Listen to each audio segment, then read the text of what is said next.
Merci, bonjour à toutes et à tous. Donc, les organisateurs de cette conférence m'ont demandé de parler d'économie de la régulation. J'imagine que la raison qu'ils avaient en tête est qu'il y a un projet de chaire en cours d'élaboration dans le cadre de l'Institut Mines ParisTech sur l'économie de la régulation. Donc, en bref, qu'est-ce que l'économie de la régulation? On peut la définir par ce qu'elle réalise et à quoi elle sert. Donc, tout d'abord, c'est une théorie économique qui cherche à justifier l'intervention publique dans les marchés. Donc, en deux mots, la réponse apportée par la théorie est que dans certaines circonstances, la main invisible ne fonctionne pas, elle ne permet pas de satisfaire l'intérêt général, notamment en présence d'effets externes, notamment en présence de rendements croissants ou monopoles naturels. Et donc, il faut remplacer la main invisible du marché par la main visible de l'intervention publique. L'économie de la régulation s'intéresse aussi, et c'est moins connu, au rôle joué par les groupes d'intérêt. Elle cherche à modéliser la formation des coalitions, des lobbies, à comprendre comment les groupes d'intérêt peuvent utiliser leur avantage informationnel pour obtenir un certain nombre de bénéfices de la part du régulateur, comment le régulateur peut lui-même chercher à minimiser ce désavantage dont il souffre, qui est le manque d'information. L'économie de la régulation, c'est aussi une évaluation des politiques publiques et donc des régulations ex ante lorsqu'on change une règle ou une régulation ou qu'on crée une nouvelle régulation, et ex post pour mettre en évidence les effets de la régulation lorsqu'elle a été mise en œuvre. Est-ce que l'objectif a été atteint? Est-ce qu'il a été atteint au moindre coût? Est-ce que l'objectif a été atteint en termes de maximisation du surplus, etc. Et enfin, quatrième point, et mon propos se limitera à ce dernier point, l'économie de la régulation élabore des instruments au service des régulateurs, au service de l'intervention publique, la tarification au coût marginal et des instruments de tarification en général, y compris la tarification incitative. Donc la tarification au coût marginal, elle vise à inciter, elle vise un usage efficace du réseau à court terme. La tarification incitative, elle vise à faire que les opérateurs réduisent leurs coûts ou améliorent leurs efforts en matière de qualité de produits. Vas-y.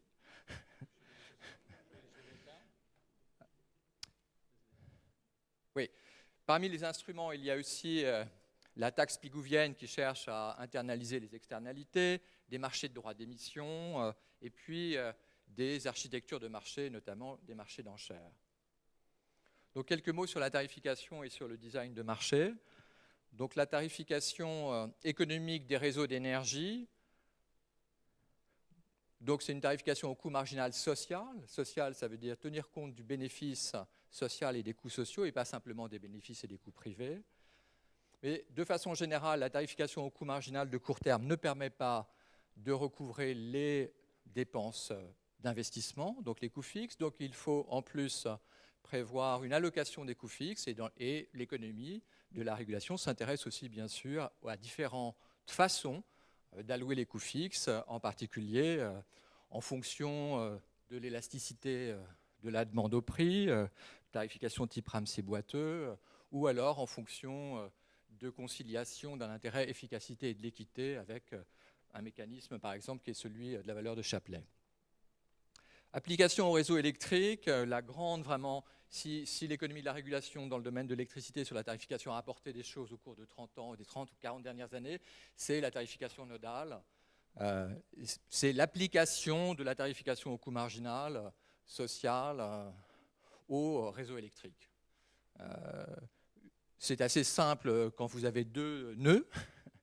Et donc, quand vous avez par exemple une zone en S, qui est une zone qui produit de l'énergie à coût marginal relativement faible par rapport à une zone en D, où vous avez de la consommation et une production d'énergie, mais une production d'énergie plus chère. Et évidemment, vous avez, si vous reliez les deux zones, eh bien, il y a une partie de l'électricité produite à bas coût qui va pouvoir monter et être consommée par la zone de consommation. Mais si vous mettez une ligne, évidemment, de transmission entre les deux, cette ligne a un coût et cette ligne a une capacité limitée. Et donc là, vous avez une modélisation à deux nœuds de comment élaborer les prix donc ici PS et PD, vous élaborez 2 prix aux 2 nœuds. Et évidemment, c'est beaucoup plus compliqué quand vous avez 8000 nœuds de réseau, mais ce type de tarification, ce principe est mis en œuvre à PJM aux États-Unis, par exemple, et vous avez des prix nodaux qui sont calculés toutes les 5 minutes sur 8000 nœuds. Et donc là, vous avez une tarification qui optimise le dispatch, en fait, qui fait en sorte que les consommateurs bénéficient du coût le plus faible de transmission plus production. C'est une optimisation des deux. En France, on est très loin de ce schéma. On est plutôt en France sur une tarification administrée qui a une visée redistributive. Puisqu'en principe, du point de vue de la théorie de l'économie de la régulation, eh bien, la tarification, donc l'intervention publique, elle doit porter sur les réseaux, sur les activités de réseau et pas sur les activités de production et de fourniture, qui sont des activités concurrentielles. Donc il n'y a pas de raison de se substituer au marché sur la partie production et fourniture si le marché est concurrentiel. Quand le marché n'est pas concurrentiel, il peut y avoir des raisons. Enfin, toujours est-il qu'en France, on a une tarification qui domine absolument. On a des tarifications à tous les coins de rue. On a une tarification de plein de couleurs. On a du jaune, on a du vert, on a du bleu pour les consommateurs résidentiels. Et puis aussi, on a, et ça c'est assez unique, hein, on a une tarification du kilowattheure d'origine nucléaire d'EDF, donc une tarification de gros. Et donc là, on a une intervention, la puissance publique fixe les tarifs largement d'électricité. Et là, ce n'est pas dans un but d'efficacité, fondamentalement, c'est dans un but de redistribution.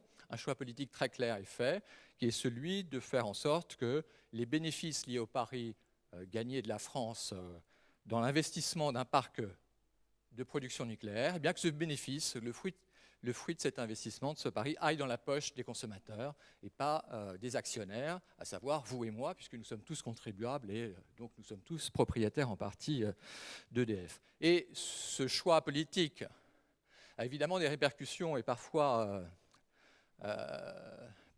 désagréables, notamment en termes d'efficacité énergétique, puisque plus votre tarif d'électricité est bas, et bien évidemment, plus les subventions pour faire en sorte de conserver l'énergie et de réduire la consommation, et bien plus les subventions doivent être élevées. Deuxième partie sur le design de marché. Pour ceux qui ont suivi l'actualité, vous savez peut-être que le prix Nobel, ou l'équivalent du prix Nobel pour les économistes, a été attribué à Lloyd Shapley et à Alvin Ross en 2012 pour leurs travaux sur le design de marché. Et donc, qu'est-ce que c'est que le design du marché ? Eh bien, ce sont les économistes qui s'amusent à créer des marchés. Alors, ils ne sont pas tout seuls, à créer des marchés quand ils n'existent pas, ou à modifier des règles de marché, et voir en espérant que le marché fonctionnera mieux. Et donc, qu'est-ce que c'est ? C'est, d'un point de vue théorique, c'est à la fois la théorie des enchères, plus la théorie des appariements, le matching, plus évidemment de l'algorithmique, plus de la simulation, plus de l'économie expérimentale. Donc, c'est une boîte à outils de l'économie qui est relativement large, et Alvin Ross lui-même définit le market, le design de marché comme une ingénierie microéconomique. Et donc, ce design de marché porte aussi bien sur la création de marchés ex nihilo que de règles de marché existants qui doivent être réformées. Une application dans le domaine qui nous intéresse cet après-midi, les marchés de capacité, vous en avez sans doute entendu parler, c'est un projet qui doit être mise en œuvre. L'idée, c'est d'introduire un mécanisme de marché de capacité en France en 2014. Quelle est l'idée ? L'idée, c'est qu'en plus d'un marché qui rétribue la production d'énergie, on cherche à rétribuer la mise à disposition de capacité pour faire en sorte de résoudre un problème que les économistes appellent le missing money, qui est l'idée qu'il n'y a pas d'incitation suffisante à investir, notamment pour les productions de pointe. Et donc, l'idée est de rajouter ce marché. Donc là, il y a beaucoup de littérature économique. Je ne vais pas dans les détails pour tenir mon temps de parole, et notamment des débats sur l'architecture de ces marchés de capacité. Est-ce qu'il vaut mieux un marché avec des obligations décentralisées ou un marché centralisé avec un mécanisme de bouclage ? Dit comme ça, c'est simple, c'est abominablement compliqué dans le détail. Les controverses sont fortes. Et là, je voudrais terminer sur une leçon qui est très importante. On parle d'économie de la régulation. Le régulateur, il n'a pas de problème pour trouver des compromis entre des entreprises sur les tarifs.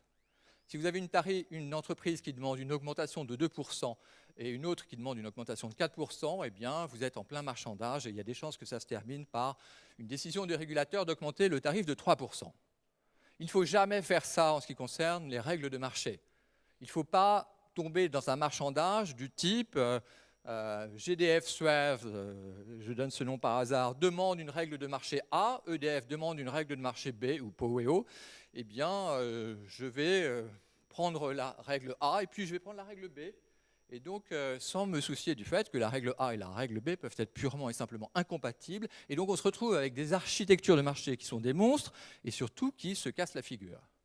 Et je dois dire que je n'exclus pas que le mécanisme de capacité français se casse la figure, vu la façon dont il a été élaboré comme marchandage politique.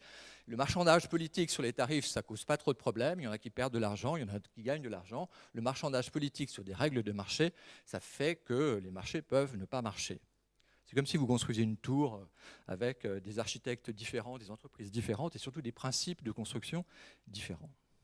Donc je voudrais simplement conclure en espérant être en avance sur le fait que dans les marchés électriques et gaziers, les économistes, pour dire des choses sérieuses et essayer de mener leurs évaluations ou proposer des instruments nouveaux, doivent travailler avec un niveau de compétence et de connaissance sur les systèmes électriques et gaziers qui est très élevé. Et donc là, on est de plein pied dans une tradition bien française qui est la tradition des ingénieurs économistes.